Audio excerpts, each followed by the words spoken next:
날씨가 너무 좋았어요, 오면서. 아, 좋았다고요? 네. 예. 근데 여기가 이렇게 춥네. 진짜 여기 춥네. 응. 들어온 게 너무 좋네. 대나무가 하나가 있어서 날씨 그 바람을 하고 막 바람이 분지 안 분지 이랬다. 그래 뭐 우리 부살님들은 어떻게 공부를 하셨어요, 다들?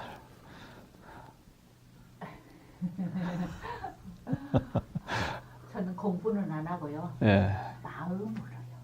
마음으로. 네. 그러니까는 공부에 대해서는 전혀 제로예요. 그냥 예. 마음으로 통하는 게 불법이에요. 저 안재님하고 곧바로 통해가고 느낌으로 저게 아주 그냥 마냥 좋아서 지금 따라왔어요. 아, 예, 잘했습니다.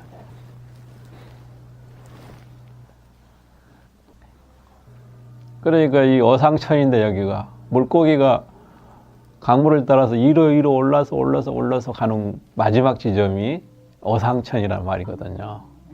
물고기가 위로 올라간다. 그런데 이게 이제 도의 입장에서 보면은 골짜기를 들어가가지고 마지막 옹달샘이 있는 데까지 이르는 것이 마지막 기착지죠, 사실은. 그 연어가 이렇게 결국 바다로 내려가지만 다시 그늘을 향해서 돌아와서 마지막 이르는 곳은 물 한 방울이 나오는 샘이잖아요. 그래서 다 불법 위치가 다 거기에 떠 있어요. 그래서 이 어상천의 덕문고 괜찮다. 출세, 세상에 나가서 이름을 날리는 것하고는 관련이 없지만, 이 옛사람들의 뜻을 흠모하고 그 뜻을 따르기에는 더없이 좋겠구나, 이런 생각을 했었어요.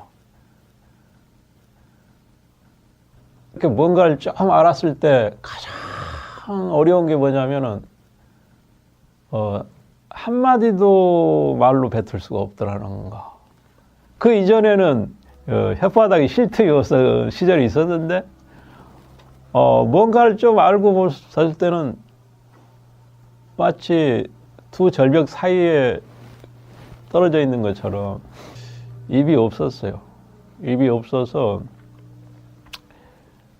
혼자는 알겠는데 전달은 절대 못하는 거죠. 그래서 부처님 가르침을 다시 한번 천천히 살펴보니까 이 문제에 대해서 부처님께서 이미 낱낱이 그걸 논해가고 있더라는 거죠. 그리고 예쁜들도 마찬가지고, 그래서 역시 예쁜들을 뒤를 따라가는 것은 손해가 없겠구나 이런 생각을 하셨는데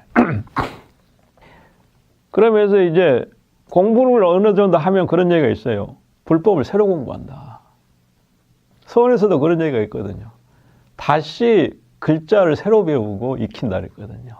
이전에 배운 건 다 그 연습이란 얘기죠. 이제 정말 이제 실감을 한다는 얘기죠. 그래서 말 한마디 한마디를 새롭게 배운다. 불경의 용어 하나를. 그 얘기가 참 실감이 가요. 그럼 우리가 이제 오늘 이렇게 잠깐 또 시간을 내서 이 뭐가 새로운 건가 여기서부터 한번 우리는 생각 안 할 수가 없거든요. 제가 어느 날 문득 보니까 세상의 모든 종교들이 다 옳더라고요. 누구도 틀린 말이 없고 다 옳은 말 하더라. 단 그만큼은 옳더라. 그런데 그만큼을 자기가 모르고 내가 제일 훌륭하다 이렇게 나가면 이제 싸움이 되고 다툼이 되겠죠. 기독교도 옳고 기독교에서 말하는 신도 알고 보니까 전혀 부정할 일이 아니더라는 거죠. 신이 인간을 창조했다고 했는데 그거 그러면 인정을 하면 어떻게 불교가 그거 어디 설 자리나 있겠느냐? 이렇게 생각할 수 있지만 천만에 오히려 무수한 신들이 인간을 만들어내고 이 국토를 만들어내고 우주를 만들어내는데 오히려 부처님께서 그 국토에 만들어낸 인간들을 보고 전부 미혹에 헤매는 걸 보고 그들을 구해주려고 한 것이지. 만약에 애초에 중생이 없고 국토가 없었다면 부처님이 그렇게 중생 구제를 하려는 마음을 낼 필요가 애초는 없었다는 거죠.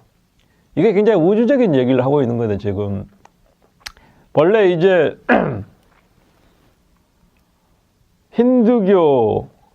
힌두교로부터 해서 기독교도 있고 여러 가지 종교가 있는데 이들이 말하는 정말 신이 있어서 인간을 만들고 어쩌고 저쩌고 이런 소리가 사실일까라고 의심을 하기 할 수도 있지만 불교 내에서도 이미 그걸 다 얘기를 하고 있어요. 신들이 인간을 만들었다고 얘기를 하고 있어요. 그게. 그래 우리는 지금까지 욕계 이 세계에서 살다 보니까 이게 전문 줄 알았던 거예요. 근데 크게 눈을 뜨고 불경을 쳐다보면 전혀 달라요. 불경 속에서는 색계라는 세계가 있고 욕계라는 세계가 있어요. 요즘 UFO에 대한 그 자료를 봐서도 마찬가지예요.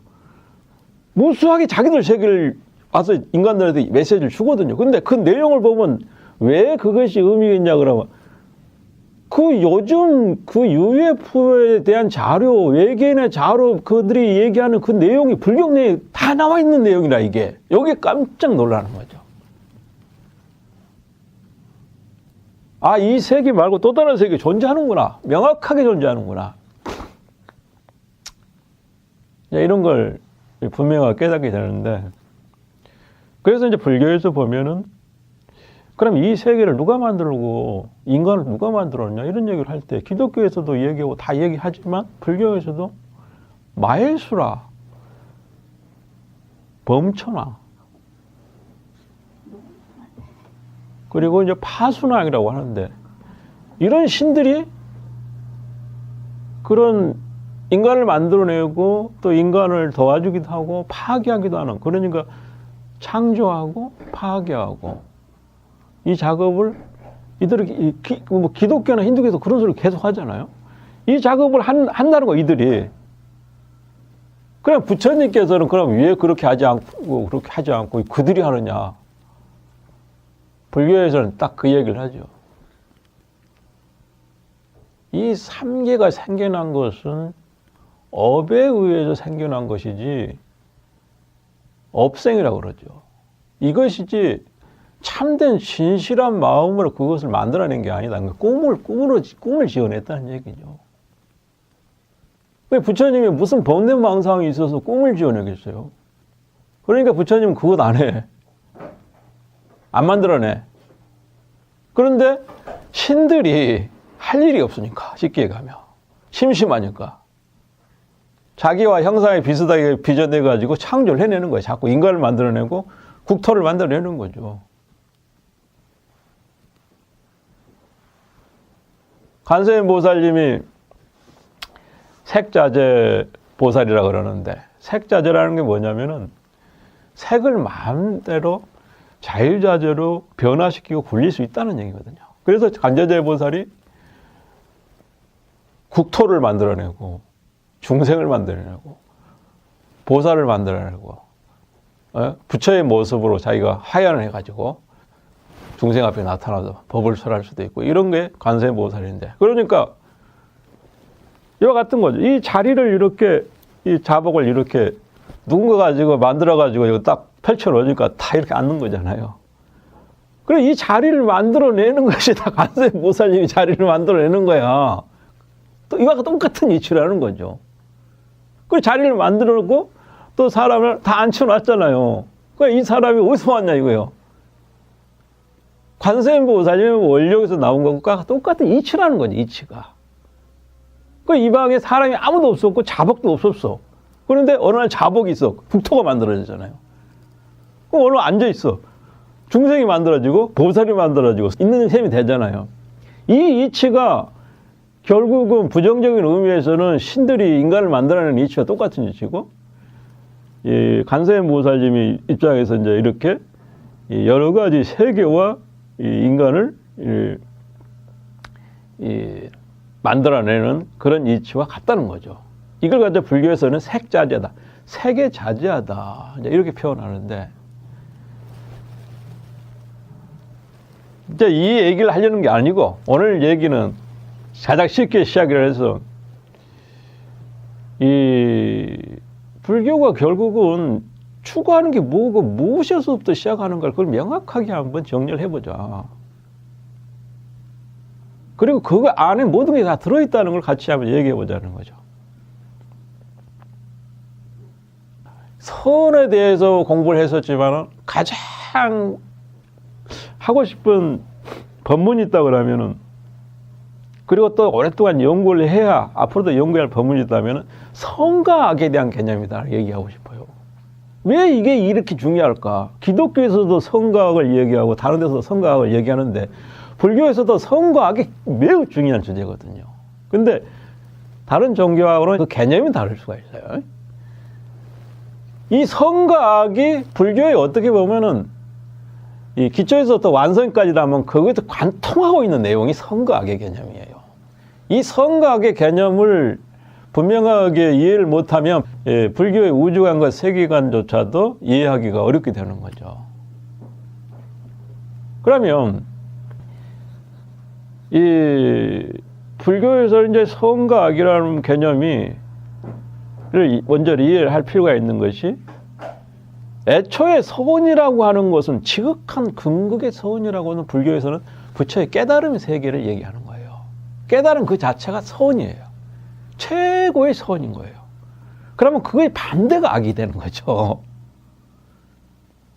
그러면 악은 어떻게 생겨났냐 그러면 일념, 한 생각이 굴러 가지고 탐진치가 되는 거죠. 그러면 최초의 한 생각이 어떻게 굴렀느냐 그 자초지정을 급하게 밝힐 수는 없어요. 천천히 밝혀야 돼요. 그 일. 왜냐하면 그 문제를 밝히려면 아리아식의 문제를 연구를 해야 돼요. 아리아식의 연구를. 그래서 그거는 그 아리아식을 다른 말로 하면 무명이라고 표현하기도 하고, 업이라고 할 때 그 업의 근본적인 고향이 그 아리아식이 있거든요. 거기에 씨앗이 거기에다 있거든요. 그러면서도 이 업이라고 하는 것은 삼업이라고 하죠. 신구의 삼업, 구업을 짓지 말라, 뭐 이 업을 짓지 말라. 이 업이 그럼 어디서 처음에 생겼느냐, 이게 중요한 거예요. 업이 저 근원에서부터 내려와 가지고 이렇게 해서 우리가 도저히 어떻게 접근할 수 없는 거기에서부터 업이 생겼다 그러면 할 말이 없어요. 수행을 할 필요가 없어요. 근데 불교에서는 그렇게 얘기 안 해요. 아리아식의 그 근원적으로 모든 것에 영향을 줄 수 있는 그 씨앗이 거기에서 있지만, 거기에 그 씨앗이 머물게 된 최초의 원인은 바로 여기에 있다는 거예요. 우리가 일상에서 신구 삼업, 입으로 짓는 구업을 짓고 몸으로 업을 짓고 생각과 뜻으로 업을 짓는 것에서부터 그 업이 점점점 씨앗이 돼가지고 싹이 나서 이제 나중에 씨앗 형태로 나무로 자라가지고 나중에 씨앗 형태로 저장 보관된 곳이 아리아식인 거야. 그러니까 업이 우리 손이 닿지 않는 곳에 있지만 일단은 그 업이 생긴 최초의 원인은 여기에서 생겼다는 거예요. 여기에서. 그래서 불교에서 또 주장하는 게 뭐냐면 여기서 생겼는데 그 업을 형성의 가장 결정적인 원인이 뭐냐, 이렇게 얘기하잖아요. 그것이 바로 생각이라는 거예요. 사유라고 표현하죠. 업을 형성하는 가장 결정적인 이유는 사유다, 생각이다. 그러니까 생각은 업을 짓는 원인이면서 동시에 업을 깰 수 있는 또 기회일 수도 있는 거예요. 그래서 불교에서는 사유라는 말을 굉장히 중요하게 여기는 거예요. 그러면 우리가 이제 사유 방향을 돌리는 것이 결국은 업을 소멸하는 최초의 출발점이 된다는 얘기고, 또 수행의 하나의 그 모습이라는 얘기인데,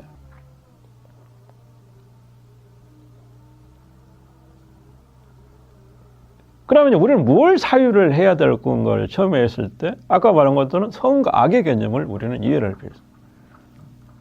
그래서 악을 먼저 이해를 해야 되죠. 그럼 우리는 악은 기본적으로 선의 정반대인데, 결국 악을 없애면 결국은 그 자리가 깨달음의 세계다 얘기에 결론적으로 여기 하면, 그럼 악이 뭐냐? 그럼 탐진치가 우리는 악이라고 그러죠. 탐진치가 결국 지옥 악의 축생의 세계를 형성하는 게 탐진치거든요. 그러니까 탐진치의 근극의 모습이 지옥 악의 축생의 세계인 거죠.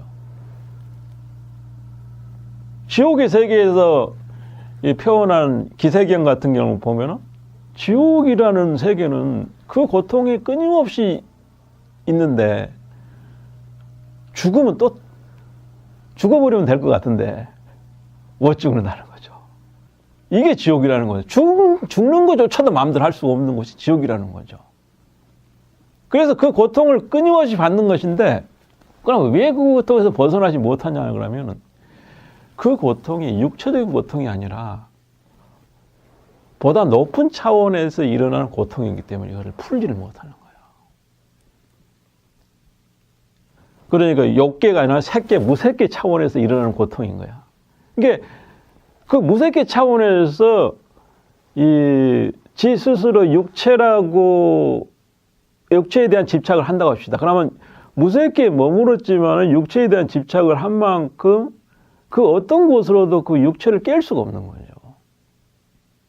그래서 벗어날 수가 없다는 거죠. 그래서 이제 탐진치 문제로 우리가 다시 왔어요. 그렇죠? 그러면 이렇게 탐진치가 결국은 우리가 이 문제만 해결하면 결국은 깨달음의 세계인가 이제 이렇게 되잖아요. 그렇죠? 바로 이 문제를 이해하기 위해서 우리는 이제 그러면 탐진치를 어떻게 해결할 것인가를 얘기할 때 가장 중요한 것이 이제 이 탐진치를 해결하기 위해서 가장 불교에서 가장 기본적이면서도 가장 중요한 내용이 뭐냐면 십선법, 10가지 착한 법을 닦아야 된다. 이게 이 얘기를 하거든요. 그럼 10가지 십선법을 들어보면 매우 평이해요. 마치 뭐 죄를 짓지 마라 이런 얘기거든요. 얼른 보면은. 그러면 오늘날 이 세상에 죄를 짓지 않고 사는 사람이 그 십선법에 걸리지 않는 사람이 그러면 다 깨달았냐 그러면 택도 없는 소리잖아요. 그럼 이 문제가 도대체 어떻게 된 거냐 이거예요. 그럼 뭐 불경 내용이 틀렸냐. 우리는 십선법에 대해서 내가 여기서 얘기하고 싶은 게 이 십선법을 기존 해석에서 조금 더 첨가를 시키겠다는 얘기거든요.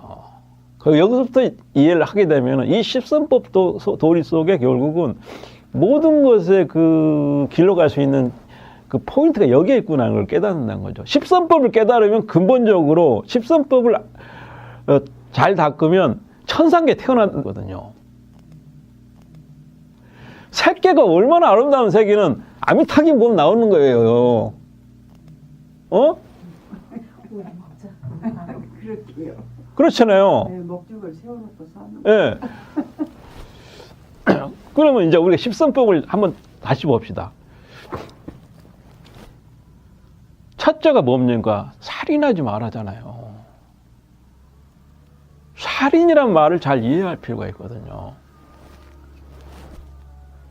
살인이라는 것은 상대를 없애버리는 거거든요. 상대가 없으면 내가 마음이 편하다는 거잖아요.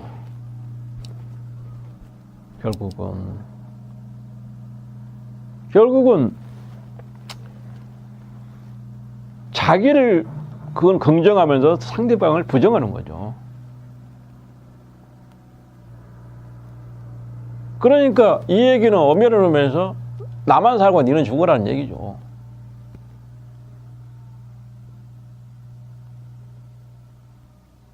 근데 이 속에는 뭐가 들었냐 그러면은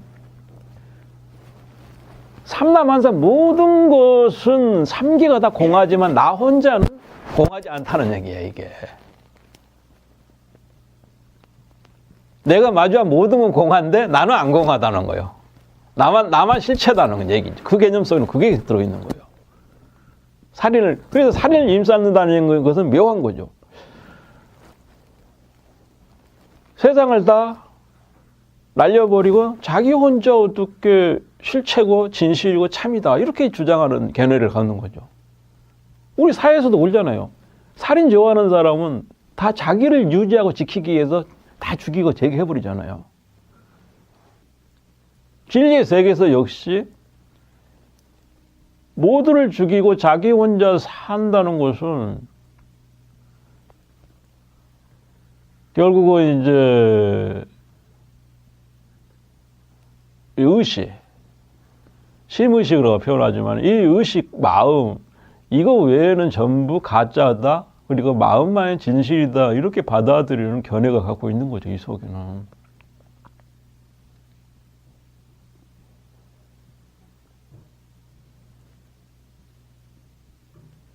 따라서 오늘날 뭐 누군가를 칼로 쑤시고 그런 걸 넘어서서 이 나는 옳고 너는 틀렸다는 가장 강력한 주장이죠. 살인이라는 것은 사실은. 모든 번뇌는 처 없애야 맞다. 이렇게 주장을 하고 조장하는 거죠.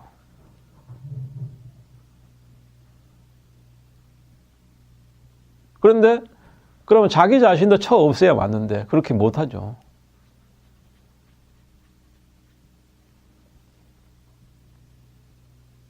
그러니까 이것을 다른 의미로 보면 대상은 공하다는 의미를 보는 거죠. 그런데 자기가 공한다는 문제는 조금 연구 좀 해봐야 돼. 왜냐하면 살인하는 사람에게는 자기가 공하다는 사실을 깨닫는 건 아니거든요. 너는 죽어도 된다는 것은 얘기를 하지만 그래서 살인하지 말라는 거 부처님께서도 그런 얘기를 하셨어요.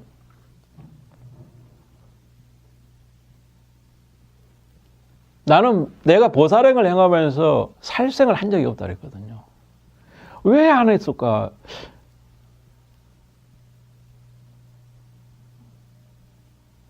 왜 살생을 할 수도 있는데 보살행 속에는, 보살을 행하는 속에는 살생을 하지 않은 건가? 이거 이제 나중에 보면 중도의 도래와 연결이 되거든, 이게. 왜냐면은, 나와 너가 있는데 평등한 이치가 적용되지 않는 거죠, 살생은 기본적으로. 너는 죽고 나만 산다는 거야. 지금 이 십선법은 십악법을 지금 얘기하면서 십선법을 얘기하는 거지만 이 속에는 지금 모든 수행자들의 상이 같이 다 들어가 있는 거예요. 그냥 범부 중생에게만 이게 통한 게 아니고.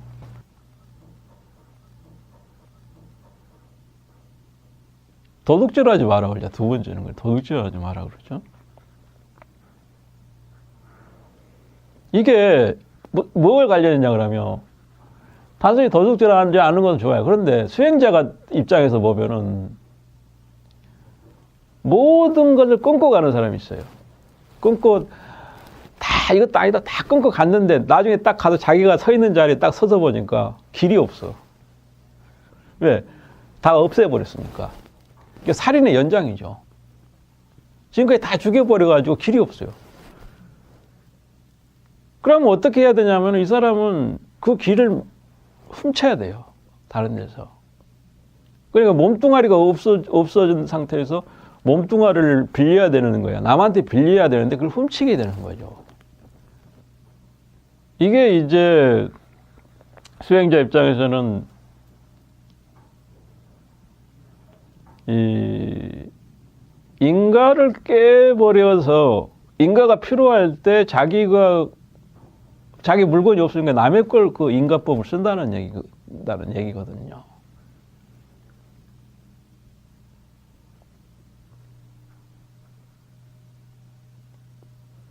이 훔치는 문제가 단순히 현실적으로 남의 것을 가져온다는 의미를 넘어서서 이런 의미까지 되기도 하지만 다른 의미로 봤을 때는 이 훔치는다는 것은 밖에 있는 것을 안으로 가져온다는 얘기거든요. 취한다는 얘기거든요. 취한다는 의미가 갖고 있는 것이 뭐냐 그러면 인간의 가장 본질적인 업의 가장 근원적인 본질적인 속성인 걸 알아야 돼. 아리아식의 그 업의 가장 근원적인 그 업의 가장 근원적인 속성이 뭐냐면 우겨지는 거예요. 이걸 불교에서 그래서 치자를 써요. 고집 멸도할 때 집이라는 것은 모은다는 거잖아요. 모은다는 것은 말 그대로 가다가 마음에 드는 거 있으면 딱 내 주머니에다 집어넣는 거잖아요. 그리고 취하는 거잖아요. 이것이 결국은 모든 번뇌의 시작점이고 여기에서 미혹하면은 그래서 거기에 휘둘리게 된다는 얘기죠. 우리가 한번 남의 물건을 훔치기 시작하면은 절대로 그 뭐라 그래요, 그 쓰리꾼입니까 뭐니까 남의 주머니 이렇게 하는 거 있잖아요. 그런 사람은 한번 그 일에 빠지면은 절대로 헤어나오지 못합니다. 이게 왜냐하면은 너무나 근원적인 그 번뇌와 손을 잡아버렸기 때문에 끊을 수가 없어요. 자기 손을 잘라내지 않으면 안 끊을 수가 없는 거예요. 이 취한다는 게 우리가 평생 연구를 하더지만은 그래서 이 취한 모습의 우리 가장 단적인 모습은 이 어린아이에서 볼 수 있어요. 어떤 모습이냐면은 이제 갓난아이 어린아이를 할지라도 손을 이렇게 잡았을 때 어린아이가 이제 태어난 어린인데 그 손을 딱 잡아요. 엄지손가락을. 손으로 딱 움켜쥐면은 그걸 안 놓는다는 거죠. 심지어는 몸이 들릴 정도로 해도 안 놓는 그 힘이 어디서 나오냐 이거예요.